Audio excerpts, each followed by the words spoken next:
ಗೃಹಲಕ್ಷ್ಮಿ ಹಣವನ್ನು ನಾವು ನಿಮಗೆ ಪ್ರತಿ ತಿಂಗಳು ಏನಾರ ಕೊಡ್ತೀವಿ ಅಂತೇಳಿ ಅಂತ ಹೇಳಿದ್ವಾ? ನಾವು ಯಾವಾಗ ಕೊಡ್ತೀವಿ ಅವಾಗ ಮಾತ್ರ ತಗೋಬೇಕು ಹಿಂಗಂತ ಹೇಳಿ ವಿಜಯನಗರದಲ್ಲಿ ಡಿ ಕೆ ಶಿವಕುಮಾರ್ ಅವರು ಯಾವ್ದೋ ಗುಂಗಲ್ಲಿ ಹೇಳಿಬಿಟ್ಟಾರ ನೋಡ್ರಿ. ಮಹಿಳಾ ಮಣಿಗಳೇ ಸ್ವಲ್ಪ ಎಚ್ಚರ ವಹಿಸ್ರಿ. ಯಾರು ಹೇಳಿದ್ರು? ನಾವು ನೋಡ್ರಿ ತಿಂಗಳಿಗೆ ಕೊಡ್ತೀವಿ ಅಂತ ಹೇಳಿಲ್ಲ. ಗೌರ್ಮೆಂಟ್ ದುಡ್ಡು ಬರ್ತಾ ಇರಬೇಕು, ನೀವು ಟ್ಯಾಕ್ಸ್ ಕರೆಕ್ಟಾಗಿ ಕಟ್ತಾ ಇರಬೇಕು, ನಾವು ಅದನ್ನು ಕೊಡ್ತೇವೆ. ಈಗ ಯಾರೋ ಕಾಂಟ್ರಾಕ್ಟ್ ಮಾಡ್ತಾ ಇರ್ತಾರೆ, ಕಾಂಟ್ರಾಕ್ಟ್ ಮಾಡ್ಬೇಕು. ಅವ್ನು ಕಾಂಟ್ರಾಕ್ಟ್ ಮಾಡಿ ಮಾಡಕ್ಕೆ ದುಡ್ಡು ಬರ್ತದ? 2 ವರ್ಷ, 1 ವರ್ಷ, 3 ವರ್ಷ, 4 ವರ್ಷ, 5 ವರ್ಷ ಎಲ್ಲ ಆಗ್ತಾ ಇರ್ತದೆ.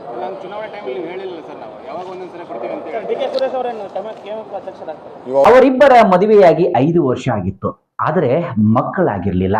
ಕೊಡಬಾರದ ಕಾಟ ಕೊಡುತ್ತಿದ್ದವ ಹೆಂಡತಿಯ ಹೆಣ ಉರುಳಿಸಿದ್ದಾನೆ. ಅಪ್ಪ ಅಮ್ಮನ ಜೊತೆಗೂಡಿ ಹೆಂಡತಿಯ ಪ್ರಾಣ ತೆಗೆದೇ ಬಿಟ್ರು. ನಡೆದಿದ್ದೆಲ್ಲಿ ನೋಡಿ ನೀವೇ.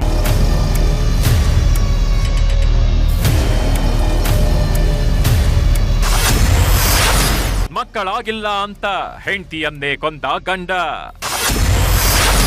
ಆಕ್ಸಿಡೆಂಟ್ ಹೈಡ್ರಾಮಾ, ಕಿಲ್ಲರ್ ಅತ್ತೆ ಮಾವ ಅಂದ. ಭೂಮಿ ಮೇಲೆ ಎಂತೆಂತ ವಿಷಯಕ್ಕೆಲ್ಲ ಕೊಲೆಗಳಾಗ್ತಿವೆ ನೋಡಿ. ಹೆಂಡತಿ ನಡೆ ಸರಿ ಇಲ್ಲ ಅಂತಾನೋ, ವರದಕ್ಷಿಣೆ ತರ್ಲಿಲ್ಲ ಅಂತಾನೋ, ಗಂಡನಿಗೆ ಕಾಟ ಕೊಡ್ತಾಳೆ ಅಂತಾನೋ ಕೊಲೆಗಳಾಗೋದನ್ನ ನೋಡಿದ್ವಿ. ಆದ್ರೆ ಮಕ್ಕಳಾಗ್ಲಿಲ್ಲ ಅಂತ ಹೆಂಡತಿಯ ಉಸಿರು ನಿಲ್ಲಿಸಿದ್ದಾನೆ.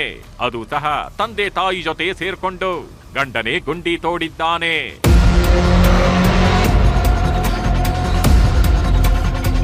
ಇವನೇ ನೋಡಿ ಕಟ್ಕೊಂಡವಳ ನೆತ್ತರು ಹರಿಸಿದ ನರರಾಕ್ಷಸ. ಬೆಳಗಾವಿ ಜಿಲ್ಲೆಯ ಅಥಣಿ ತಾಲೂಕಿನ ಮಲಬಾದ್ ಗ್ರಾಮದ ನಿವಾಸಿ. 5 ವರ್ಷದಿಂದ ರೇಣುಕಾ ಅನ್ನೋರ ಜೊತೆ ಮದುವೆಯಾಗಿದ್ದ. ಆದ್ರೆ ಇನ್ನು ಮಕ್ಕಳಾಗಿರ್ಲಿಲ್ಲ. ಯಾರಲ್ಲಿ ಸಮಸ್ಯೆ ಇತ್ತೋ ಅದು ಗೊತ್ತಿಲ್ಲ. ಆದ್ರೆ ಹೆಂಡತಿಯೇ ಕಾರಣ ಅಂತ ಗಂಡನ ಜೊತೆ ಅತ್ತೆ ಮಾವಾನು ಕೊಡಬಾರದ ಕಾಟ ಕೊಡ್ತಿದ್ರು. ಇದರ ಜೊತೆಗೆ ವರದಕ್ಷಿಣೆ ತರುವಂತೆಯೂ ಜೀವ ಹಿಂಡ್ತಿದ್ರು.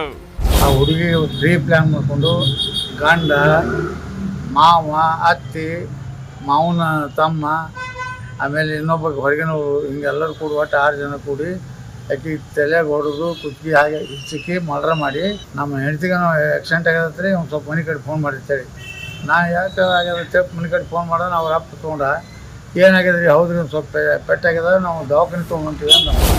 ಕಳೆದ ಶನಿವಾರ ಶನಿದೇವರಿಗೆ ಪೂಜೆ ಮಾಡಿದ್ರೆ ಮಕ್ಕಳಾಗತ್ತೆ ಬಾ ಅಂತ ಪತ್ನಿಯನ್ನ ಕರ್ಕೊಂಡು ಹೋಗಿದ್ದಾನೆ. ಇವರ ಹಿಂದೆ ಅತ್ತೆ ಮಾವಾನು ಹೋಗಿದ್ರು. ಒಂದಷ್ಟು ದೂರ ಹೋಗ್ತಿದ್ದಂತೆ ಪತ್ನಿಯನ್ನ ಬೈಕ್ನಿಂದ ಕೆಡವಿದ್ದಾನೆ. ನಂತರ ಕಲ್ಲಿನಿಂದ ಜಜ್ಜಿ ಕೊಲೆ ಮಾಡಿದ್ದಲ್ಲದೆ ಬೈಕ್ಗೆ ಸೀರೆ ಕಟ್ಟಿ ಅಪಘಾತದ ನಾಟಕವಾಡಿದ್ದ. ಆದ್ರೆ ಪೊಲೀಸರು ಬಿಡಬೇಕಲ್ಲ, ಹಂತಕರ ಕೈಗೆ ಕೋಳ ತೊಡಿಸಿದ್ದಾರೆ.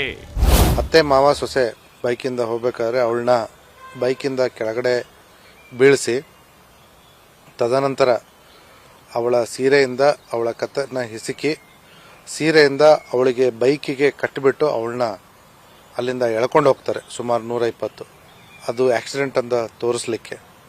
ಹೀಗೆ ಅವರು ತುಂಬ ಪ್ಲ್ಯಾನ್ ಮಾಡಿಕೊಂಡು ಸೊಸೆಯನ್ನ ಕೊಲೆ ಮಾಡಿರ್ತಾರೆ. ಮಕ್ಕಳಾಗಿಲ್ಲ ಅನ್ನೋದಕ್ಕೆ ಕೊಲೆಯೇ ಪರಿಹಾರವಲ್ಲ. ಈಗೀಗೆಲ್ಲ ವೈದ್ಯಕೀಯ ಲೋಕ ತುಂಬಾನೇ ಮುಂದುವರೆದಿದ್ದು 10 ದಾರಿಗಳಿದ್ವು. ಅದನ್ನ ಬಿಟ್ಟು ಹೆಂಡತಿಯ ಜೀವವನ್ನೇ ತೆಗೆದಿದ್ದು ಮಾತ್ರ ದುರಂತ.